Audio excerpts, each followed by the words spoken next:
कडाक्याच्या थंडीनं महाराष्ट्राला हुडहुडी भरली आहे। 17 शहरांमध्ये महाबळेश्वरपेक्षा अधिक थंडी आहे। परभणीमध्ये 5.5 अंश सेल्सिअस इतक्या तापमानाची नोंद झाली, तर अहिल्यानगरमध्ये 6.6 अंश सेल्सिअस इतकं तापमान नोंदवलं गेलंय। महाबळेश्वरमध्ये पारा 11.4 अंश सेल्सिअसवर होता आणि त्याच्या तुलनेमध्ये 17 शहरांमधलं तापमान अधिक कमी होतं। मुंबईकर सुद्धा माथेरानचा फील घेत आहेत।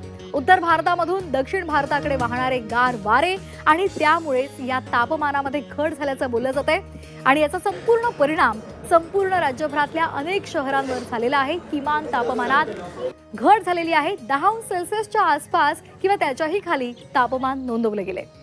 तर मुंबईचं किमान तापमान गुरुवारी 15 अंश सेल्सिअस इतकं होतं, तर माथेरानचं किमान तापमान 17 अंश सेल्सिअस इतकं होतं।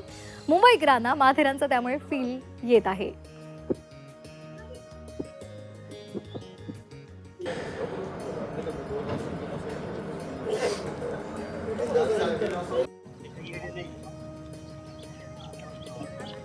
या संदर्भात अधिक माहितीसाठी आपण जाणार आहोत आमच्या प्रतिनिधी सीमा आढे यांच्याकडे।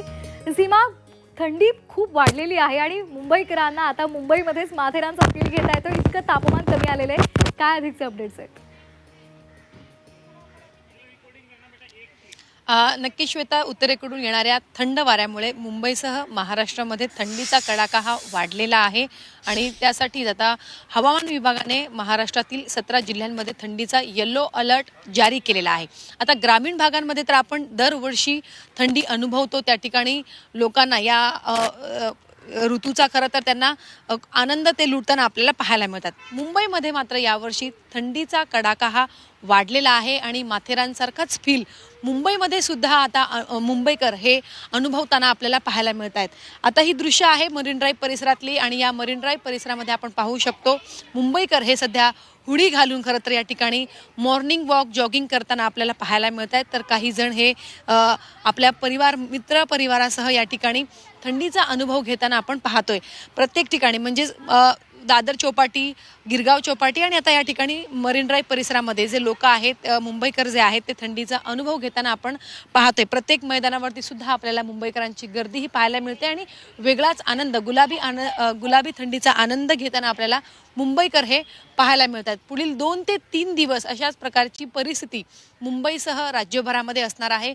17 जिल्ह्यांना हवामान विभागाने थंडीचा येलो अलर्ट जारी केलेला आहे। एकीकडे थंडी वाढत असताना दुसरीकडे नागरिकांनी स्वतःच्या आरोग्यावरती सुद्धा लक्ष द्यायचं आहे। आरोग्याकडे सुद्धा लक्ष देण्यासाठी हवामान विभागाने आता नागरिकांना आवाहन केल्याचं आपल्याला पाहायला मिळत आहे। अगदी सीमा, त्यामुळे तू सुद्धा उडी घातलेली आहे, त्यामुळे निश्चितच तापमान हे कमी झालेलं आहे आणि थंडी खूप छान अनुभवता येते सगळ्यांना। धन्यवाद तुर्तास दिलेल्या सविस्तर माहितीसाठी।